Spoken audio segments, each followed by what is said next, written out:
2부 시작에 앞서서요. 중앙재난안전대책본부에서 재난방송 요청이 들어왔습니다. 먼저 읽어드리겠습니다. 전국적으로 발생하는 코로나19 확산 방지를 위해 다음과 같이 알려드립니다. 코로나19 집단 감염이 지속되고 있습니다. 출퇴근 시간, 좁고 밀폐된 버스, 지하철, 택시에서는 감염 위험이 높지만 생활 방역 수칙을 지키면 서로를 보호할 수 있습니다.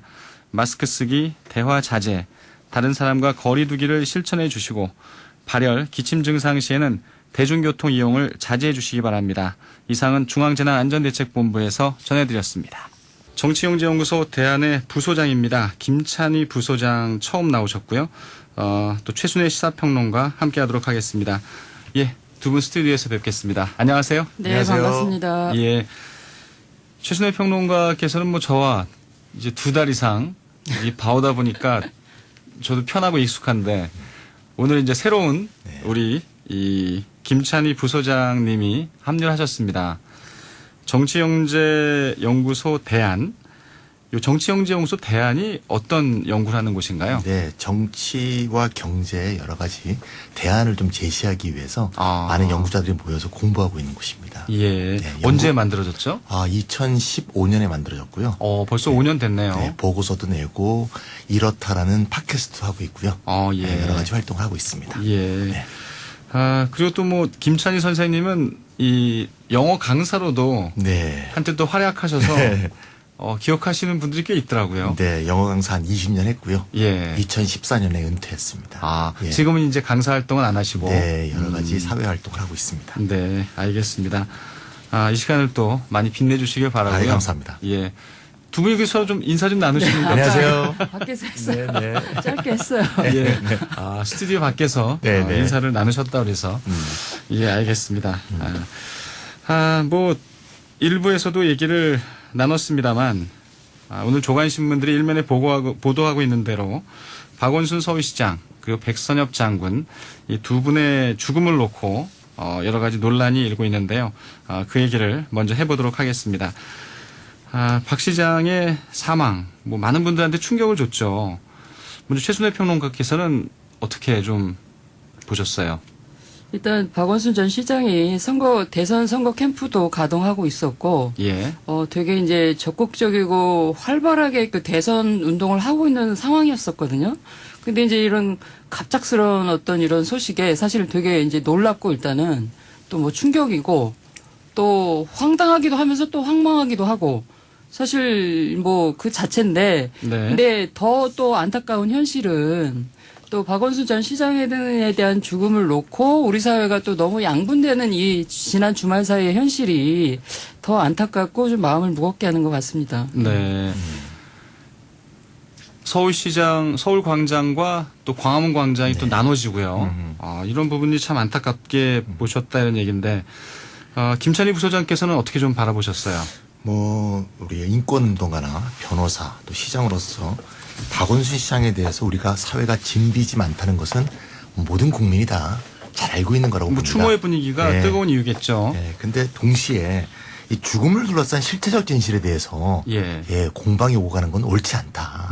왜냐하면 부끄러움이 있으니까 사실 목숨을 버리신 거 아니시겠습니까? 그래서 그 부분에 대해서 왈가왈부하는 것은 고인도 원치 않으실 것 같고요. 네. 오히려 우리가 좀 조용히 생각할 것을 공부에 좀 생각하고 좀 논쟁은 줄이고 성찰을 좀 더 해야 되는 게 아닌가 이런 생각이 들고요. 특히 일부 분들이 피해자 신상 털기 이런 거 같은 거 하시는 분들이 있는데 이건 즉각 중단해야 된다. 그렇죠. 고인도 이런 것은 절대 원치 않으실 것이다. 예. 이런 점을 꼭 좀 말씀드리고 싶습니다. 그러니까 이게 지금 8일날 이제 실종 사고가 오후 늦게 저녁 때쯤에 이제 뜨고 나서 이제 9일입니다. 목요일. 목요일인가요? 예, 예, 예. 목요일 날 어쨌든 사망 신고가 저녁 때 나고 예. 늦은 밤 시각, 그러니까 금요일 날 새벽이라고 할 정도 12시 2분인가 그렇게 이제 이게 전개가 됐단 말이에요. 이 사건 자체가. 네. 그런데 그 전날 어떤 일이 있었냐면 그 성추행에 대한 고소 사건이 있었다라는 또 팩트가 있었단 말이에요. 수요일이죠. 그래서, 예. 그래서 그 전날 이 고소 사건과 박 전 시장의 그 이 비극적 선택과의 어떤 상관관계 그리고 더 구체적으로는 인과관계가 있냐 없냐에 대한 어떤 추정이 가능한 정황인 거는 분명을 해요. 근데 이제 우리 사회가 일단은 망자에 대한 어떤 의식 같은 건 우리 사회 어떤 전통 문화이기도 하고 인지상정이 있으니 예. 어쨌든 망자에 대한 추모는 좀 하고 그래야 단 3일 4일이거든요. 사실은 목요일 밤늦게 됐으면 사실 우리가 가까운 어떤 분의 장례를 치러봤으면 알지만 금, 토 이틀 만에 사실은 뭘 이렇게 떠나보내기엔 빠듯한 시간이긴 하거든요. 현실적으로.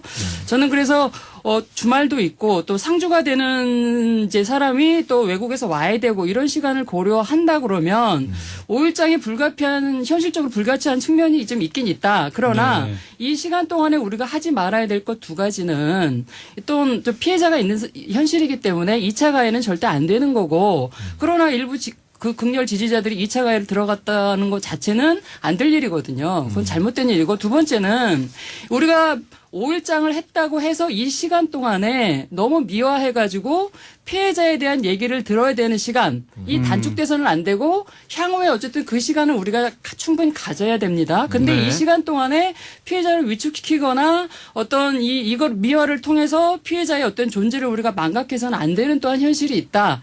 저는 그래서 이거를 우리가 양분될 거는 전혀 없는데 너무 지나치게 양극단에 계신 어떤 지지자들이 또 내지는 정치적인 어떤 유리함을 도모하려고는 또 한쪽에 또 극렬 어떤 분들이 너무 이거를 대립적 구도로 가는 거 아닌가. 그래서 선은 네. 일단 잘 보내고 어떤 우리 어떤 장은 잘 인간적인 치르고, 인간적인 어떤 그런 문화가 있는 거 아니겠어요? 저는 그렇게 보내고 어쨌든 그리고 나서 우리가 피해자의 얘기를 충분히 들어야 된다. 후는 네. 그거다. 이런 생각을 듭니다. 제가 또 특히 왜 그러냐면 이 피해자분의 어떤 고소장을 보면 이런 대목이 있어요. 그 최근 경험한 성피해와 그에 대한 뭐 어떤 조직의 미흡한 사후 조치를 통하여 뭐 이런 부분들이 있거든요. 그럼 과연 서울시에서 이 사실이 인지하고 있었는가? 서울시 뭐 정무팀이라든지 서울시 비서실 중심의 어떤 관계자들이 이 사실을 알고 묵인하고 방조했었는가? 왜냐하면 이것이 2017년부터 시작돼서 최근까지 있었다는 거 아니겠습니까? 그래서 그 부분에 대해서는 우리가 사후에 오늘 어쨌든 장례식이 있으니 이후에 그 얘기는 우리가 충분히 피해자 얘기를 들을 필요가 있다라는 네. 생각을 합니다. 이제 그런 면에서 보면 이 장례 절차는 또 이 엄숙하게 잘 치르고 그 후에 문제되는 부분들은 또 잘 또 살펴봐야 된다 이런 이제 얘기가 이제 우리 최순애 평론가께서 이제 지적하신 부분인데 정의당 내에서 이제 조문 논란이 일었잖아요. 네네. 예. 그 통합당은 이 공식적으로 조문을 하지 않았고요. 이 부분은 어떻게 봐야 될까요? 이 조문 문제도 비슷하게 연결을 시켜야 된다고 보는데요. 저는 예. 갑자기 베트남의 국부인 호치민이 생각이 났어요. 예. 호치민의 유언이 이렇게 되어 있습니다. 자신의 장례식에 인민의 돈과 시간을 낭비하지 말라. 두 번째는 자신을 위해 아무런 기념비도 세우지 말고 시신을 화장한 후 3등분해서 북부, 중부, 남부에 뿌려달라. 세 번째는 통일 이후에 남부 사람들에게 복수하지 말라. 이렇게 되어 있거든요.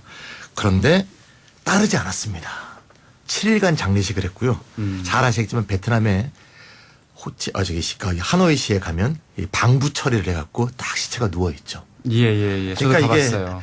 고인의 뜻을 따르지 않는 게 또 정치적 후계자들의 어떤 그런 어떤 역사인가 아닌가. 또 스탈린 무덤 가도 그런 생각이 들지 않습니까? 그렇죠. 박원순 시장이 이렇게 생전에 그 인권운동가로서 또 변호사로서 시장으로서 하실 일이 굉장히 많지 않습니까? 우리 국민들과 시민들이 잘 알고 있고요. 근데 박원순 시장의 이 유언을 보면 네 가지 말이 있는 것 같습니다. 죄송하다, 감사드린다, 미안하다, 화장해서 부모님 산소에 뿌려달라. 네. 딱 이 네 가지 포인트거든요. 저는 어떻게 하는가, 이 장을 어떻게 치르는가도 중요한데 5일장이냐 가족장이냐 시민불량소를 만드냐 안 만드냐 갖고 논쟁하고 국론이 이렇게 분열되고 이렇게 하는 것을 고인께서 원하지 않으셨을 것이다. 그렇죠. 그래서 박원순 인권운동가, 박원순 변호사의 입장에서 이 사태를 좀 바라보면 좀 소박하고 조용히 치르는 걸 원치 않으셨을까? 저는 그런 생각이 듭니다. 늘 고인은 이렇게 얘기를 하시는데 네. 뒤처리가 또 그렇게 잘 안 되더라고요. 네, 보면. 그러니까 호치민도 그런 유언을 남겼는데 네. 이 정치적인 이제 지지자들은 그걸 따르지 않아서 시신을 보존하고 네. 또 이 남부 사람들을 또 박해하고 네네. 여러 가지 문제가 발생했던 거고요. 그러니까 좋은 아주 이 사례를 들어주셨네요. 조문과 장례 절차가 이제 두 가지가 쟁점 아니겠어요. 정치권 내에서는 조문을 이제 하지 않겠다라는 거는 이제 특히 이제 박 전 시장의 그 사망 원인에 대해서 일단 부적절하다는 어떤 본인의 행위 때문에 그렇다라고 김종인 위원장께서는 조문하시려고 했던 것 같아요. 예, 했다는 거 개인적으로. 아니겠어요? 예. 그리고 이제 서울시에서 이거를 이제 서울특별시 장 5일간의 장으로 가니까 그것이 또한 부적절하다는 판단 때문에 그런 것 같은데 저는 예.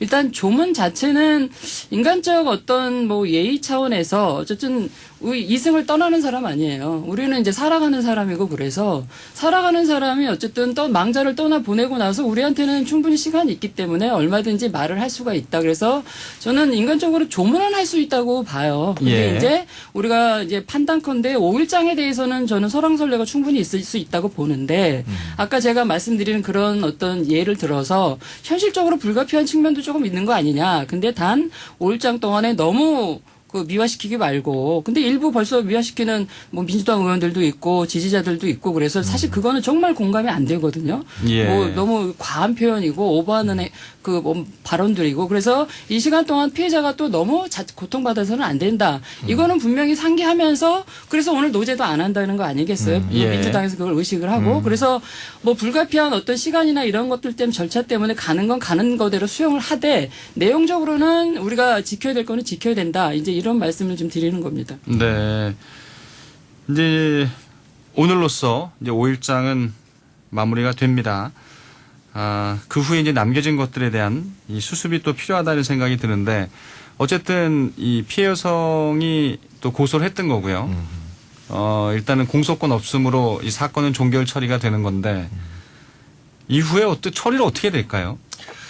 그러니까 제일 중요한 게 이제 정치라는 게 뭘까 저는 생각이 들어요. 예. 정치는 국민을 돌보는 거 아니겠습니까? 근데 지금 뭐 일부 정치권에서는 아들의 무슨 병역 문제를 거론한다든가 이런 거는 참 지금 정치가 해야 될 일이 아니다. 우리 정치인자는 정치라면 오히려 국민을 돌보는 거니까 사실 피해자를 돌보는 일을 먼저 해야 되거든요. 예. 아까 정의당 말씀하셨는데 제가 말씀을 끝까지 못했는데 정의당이라고 왜 그 또 국회의원 두 분이 왜 추모의 마음이 없겠습니까? 또 그렇죠. 인권운동가의 변호사로서의 박원순 시장의 업적을 부인하기 때문에 그런 말씀을 하신 게 아니거든요. 근데 이게 너무 화려하게 고인의 뜻과도 어긋나게 너무 화려하게 마치 이런 식으로 하는 건 오히려 피해자를 공격하는 것이 될 수 있거든요. 네. 피해자를 가해자로 모으는 것은 정치가 해야 될 일도 아니고 인간이 해야 될 도리도 아니고 박원순 인권운동가가 남의 일이라면 그렇게 했겠습니까? 절대 그렇게 하지 않으셨기 때문에 그렇게 하는 상황에서 조문할 수 없다. 이렇게 이해할 수 있는 겁니다. 따라서 우리 이 문제는 좀 더 이제 장례가 끝나고 나서 예. 차근차근 오히려 피해자 관점에서 이 문제를 좀 특히 피해자가 원하는 대로 처리해야 되지 않을까 하는 네. 생각이 듭니다. 법적인 문제가 중요한 문제가 아니고요. 법적인 문제는 사실 일단락이 예, 되는 일단락이 된 거고요. 거죠. 예. 예. 피해자 의견 청취와 피해자의 어떤 이게 이제 피해자가 고소하고 나서 그 다음 날 또 이런 사건이 있었기 때문에 피해자가 적잖이 당황했을 것 같아요. 충격을 그래서 받았을 것 같아요. 예, 피해자도. 그래서 예. 또 가뜩이나 또 정신과 치료를 받고 있다는 상황이었기 맞습니다. 때문에 그래서 피해자의 고통이 엄청 가중됐을 텐데 피해자의 의견과 심정을 다시 한번 우리가 들어야 되고 필요한 부분 아까 제가 말씀드린 서울시 쪽 조사는 저희는 필요하다고 보고 저는 예. 그 내부의 문제가 어떻게 돼 있었냐 과연 이것이 3년 동안 지속됐을 때 이런 부분들은 조사가 돼야 되고 또 이제 민주당 소속의 광역단체장 아니었습니까? 그래서 예. 민주당 차원에서도 조사와 사과 가 저는 있어야 된다고 좀 보고요. 또 이제 유가족 입장에서도 유가족도 이제 또 고통스러운 입장이 있긴 할 텐데 유가족 중에서 어떤 분이 또 뭐 사과를 할지 그거는 잘 모르겠으나 유가족도 어쨌든 뭐 어쨌든 고통이 있긴 하지만 또 피해자가 있는 입장이기 때문에 뭐 대리로 어떤 사과 발언을 할지 안 할지는 그건 잘 모르겠습니다만 예상은 지금 되는 상황입니다. 이게 또 아까 말씀드린 대로 인권 변호사이기 때문에 2017년도부터 20년도까지 3년 동안이라면 우리가 지난 2018년도, 19년도에 얼마나 우리 사회 미투 운동이 확산되는 시점이었잖아요. 근데 인권 예. 변호사가 과연 이런 성인지적 감수성 없이 이런 행위를 했다는 것 자체가 사실은 국민들한테 믿기지 않는 거거든요. 실망감을 주고. 그래서 이런 부분에 대해서는 사실 망자에 대한 비판이나 어떤 뭐 회의적인 생각이 들지 않을 수는 없는데 어차피 우리가 물을 수도 없고 답을 들을 수도 없는 상황이니 이 어떤 이걸 우리 남은 사회에서 우리들이 그러면 사후 대책이라도 철저히 하는 방편을 마련하는 게 필요하다라는 생각을 합니다. 네. 박원순 서울시장의 이제 이 문제와 함께 또 하나 불거진 게 이 백수엽 장군이 또 별세하시면서 향년 100세의 일기로 돌아가셨습니다.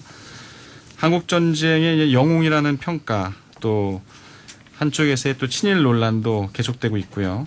정치권에서는 현충원 안장을 놓고 이미 또 큰 갈등을 또 빚기도 했었는데 백 장군의 이 타계 어떻게 바라보시는지 먼저 김찬희 부소장께서. 저는 이게 그 전쟁 영웅이냐 친일파냐 이렇게 논쟁하면 안 된다고 봅니다. 예. 왜냐하면 우리가 친일파 그러면 무슨 강연 몇 번 하고 뭐 글 몇 번 쓰고 이런 친일파도 많지 않습니까?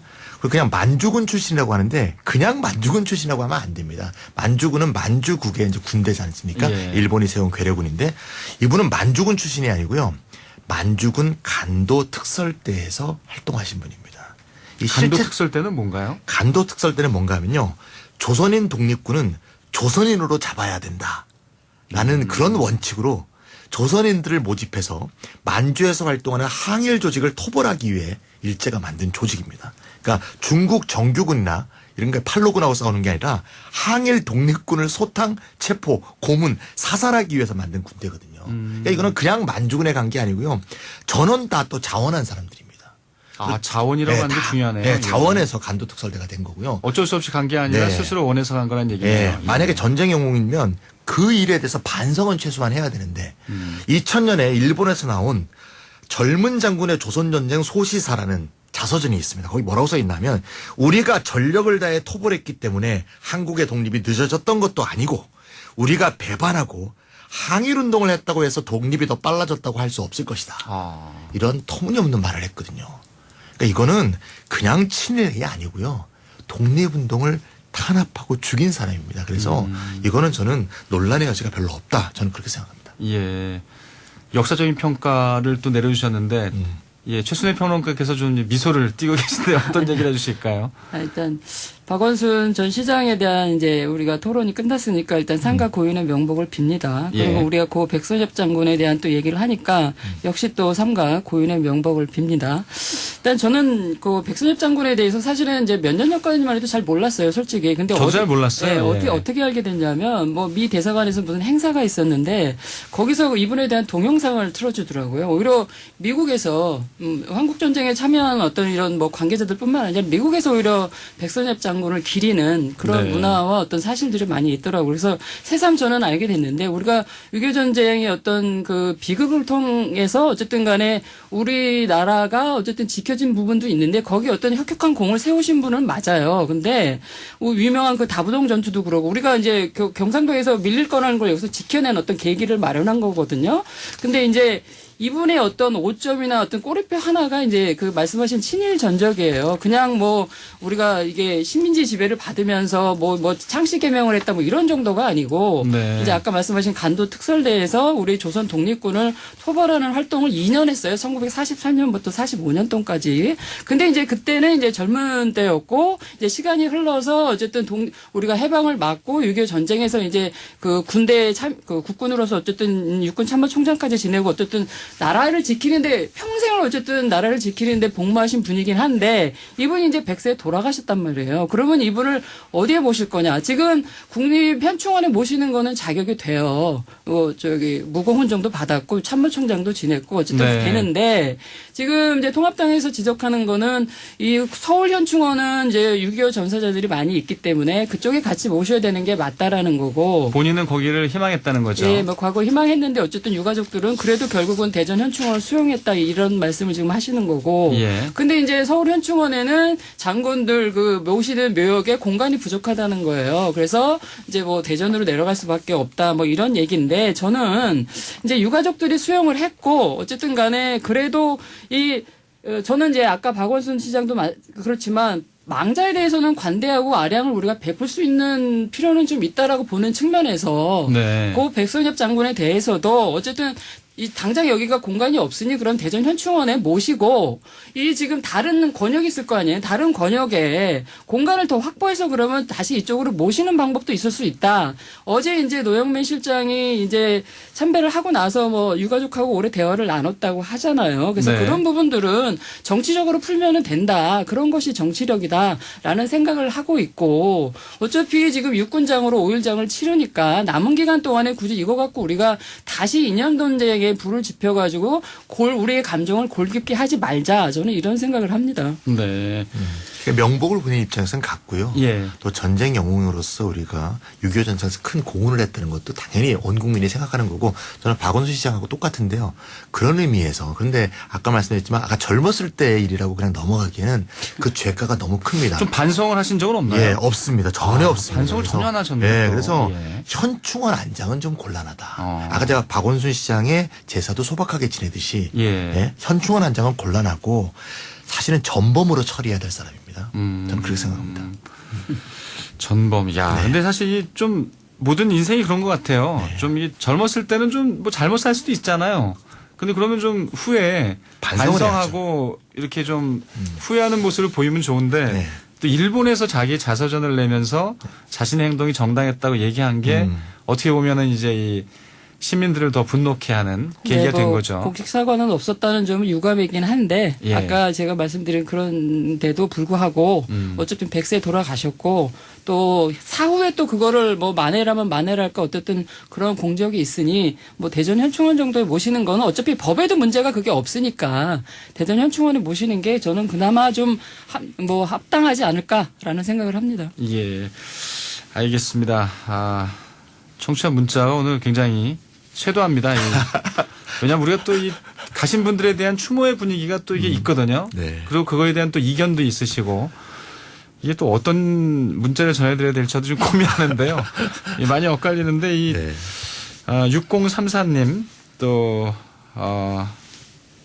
1181님은 좀 이 6033님은 이 박원순 시장에 대해 상당히 비판적인 문자 올려주셨고요.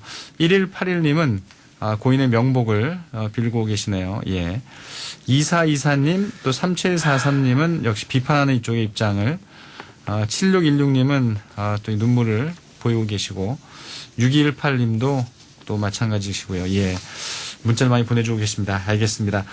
오늘은 이 박원순 서울시장 그리고 이 백선엽 장군 이 두 분의 죽음과 사회적 논란을 둘러싼 여러 가지 얘기들을 우리 전문가 두 분과 함께 얘기 나눠봤습니다. 두 분 오늘 말씀 고맙습니다. 네, 감사합니다. 고맙습니다. 최순애 시사평론가 김찬휘 정치영재연구소 대한 부소장이었습니다.